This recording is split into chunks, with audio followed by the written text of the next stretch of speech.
Hi అండి, welcome back to our channel shakes world. ఈరోజు నేను దబ్బా కర్రీ అయితే చేస్తున్నాను. దబ్బా అంటే చాలామందికి తెలీదు. ఉర్దూ భాషలో అయితే ఫేప్సా అని అంటారు. దబ్బా అంటే పొట్టెలులో కానీ మేకలో కానీ ఉండే లంగ్స్ పార్ట్ని దబ్బా అని అంటారు. లంగ్స్ని అనమాట, ఊపిరితిత్తుల్ని. ఈ దబ్బా కర్రీ రైస్లో కానివ్వండి, చపాతీస్లో కానివ్వండి, చాలా అంటే చాలా టేస్టీగా ఉంటుంది. ఈరోజు నేను దబ్బ కూర ఎలా చేస్తానో నా స్టైల్లో మీకైతే చూపించేస్తాను. చలో, ముందుగా దబ్బని చిన్న చిన్న పీసులుగా అయితే కట్ చేసుకొని నీట్గా 1-4 సార్లు అయితే వాష్ చేసుకోవాలి. దబ్బలు పెద్దగా గలీజ్ ఏమి ఉండదు అండి, కానీ మన తృప్తి కోసం అయితే నీట్గా క్లీన్ చేసుకోవాలి. చూస్తున్నారు కదా, ఇక్కడ వీడియోలో చూపిస్తున్నాను. దబ్బా క్లీన్ చేసేటప్పుడు థర్మాకోల్ ఎలా అయితే పైకి వచ్చేస్తుందో అలా థర్మాకోల్ లాగా పైకి అయితే వచ్చేస్తూ ఉంటుందండి. వన్స్ ఇది కడిగిన తర్వాత నీట్గా కుక్కర్లో అయితే షిఫ్ట్ చేసేసుకుందాము. ఇక్కడ నేను హాఫ్ దబ్బ మాత్రమే వండుతున్నాను.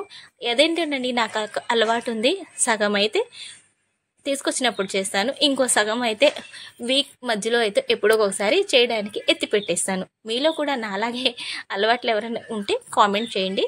ఇక్కడ దబ్బని నేనైతే కుక్కర్లో వేసుకుంటున్నాను. కుక్కర్లో వేసుకున్న తర్వాత అందులో కొద్దిగా పసుపు, ఉప్పు, కొంచెం ఆయిల్ పొంగు రాకుండా వేసి చిన్న గ్లాస్ వాటర్ అయితే వేసుకోండి. చిన్న గ్లాస్లో హాఫ్ వేసినా చాలు. నేను ఎందుకంటే కొంచెమే తీసుకున్నాను కాబట్టి కొంచెం వాటర్ వేస్తున్నాను. ఇప్పుడు దీన్ని ఒక 4-5 విజిల్స్కి అయితే పెట్టేసుకుందాం. నా పెళ్ళైన కొత్తల్లో నేను మా అత్తగారింట్లో అయితే ఫస్ట్ టైం దీన్ని చూశాను. ఏంట్రా బాబు ఇలాగుంది అనుకున్నాను, కానీ అప్పట్లో నాకు పెద్దగా అవగాహన లేదండి నీస్ మీద. ఎందుకంటే బేసిక్గా నేను అప్పట్లో నీస్ తినేదాన్ని కాను, ఇప్పుడు కూడా తక్కువే అనుకోండి. చూసి ఏంటి వీళ్ళు జంగ్లీ ఫుడ్ తింటున్నారు అని నాలో నేనే అనుకునేదాన్ని. వాళ్ళకి చెప్పలేం కదా, నా మనసుకి నేను అలా అనుకునేదాన్ని. తర్వాత రాను రాను నాకు కూడా అక్కడ ఫుడ్ అలవాట్లు అయితే వచ్చేసాయి. నేను కూడా మెల్లగా అన్నీ చేయడం నేర్చుకున్నాను మా అత్తగారి దగ్గర. చూస్తున్నారు, ఇక్కడ అన్నీ వేసేసాను. ఇక్కడ కుక్కర్లో అయితే పెట్టేసుకొని ఒక 4-5 విజిల్స్కి అయితే పెట్టేసుకుందాం. తర్వాత ఇంకో పక్క ఇవి విజిల్స్ వచ్చేసేలోపు ఆనియన్స్, పచ్చిమిర్చి కట్ చేసి అయితే పెట్టుకుంటాను. తర్వాత ఒక చిన్నవైతే 2 టమాటాలు, కొంచెం పెద్దవి అయితే ఒక టమాటా అయితే మిక్సీలో వేసుకొని టమాటా ప్యూరీ అయితే రెడీ చేసి పెట్టుకుందాము. ఇక్కడ నాకు విజిల్స్ వస్తున్నాయి, నేను మసాలా కూడా మిక్సీలో వేసేసాను.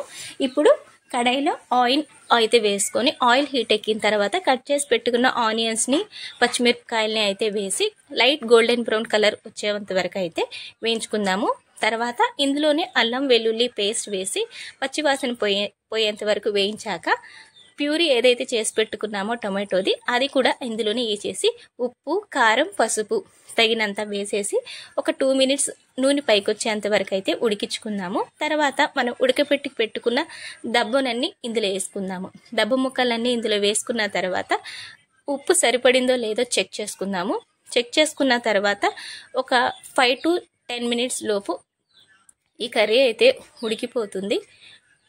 మధ్య మధ్యలో కలుపుతూ ఆయిల్ పైకి వచ్చేంత వరకు అయితే ఉడికించుకుందాము. లాస్ట్లో ఇందులో ధనియాల పౌడర్ అయితే వేద్దాము. ధనియాల పౌడర్ అయితే మస్ట్ అండ్ షుడ్ అండి, ఎందుకంటే ఈ దబ్బ కూరకి కొత్తిమీర వేసినా వేయకపోయినా ధనియాల పౌడర్ వేస్తే చాలా అంటే చాలా టేస్ట్ వస్తుంది. ఇక ధనియాల పౌడర్ వేసుకున్న తర్వాత ఒక 2 మినిట్స్ తర్వాత స్టవ్ ఆఫ్ చేసుకొని సర్వ్ చేసుకోవడమే. ఇలా టేస్టీగా ఉండే దబ్బ కూర అయితే రెడీ చేసేసాను. మా వాళ్ళకైతే చాలా అంటే చాలా బాగా నచ్చింది. మీరు కూడా ఒకసారి ట్రై చేసి చూడండి, నచ్చితే కంటిన్యూ చేయండి. నా ఈ వీడియో మీకు నచ్చినైతే లైక్ చేయండి, షేర్ చేయండి. నా ఛానల్ చాలామంది సబ్స్క్రైబ్ చేయట్లేదండి, please subscribe my channel. Like కూడా చేయండి బాబు. లైక్ చేయడం వల్ల నా ఈ వీడియో చాలామందికి అయితే రీచ్ అవుతుంది. ప్లీజ్ సపోర్ట్ మీ. ఉంటానండి మరి. అందరికీ హ్యాపీ డే. బాయ్.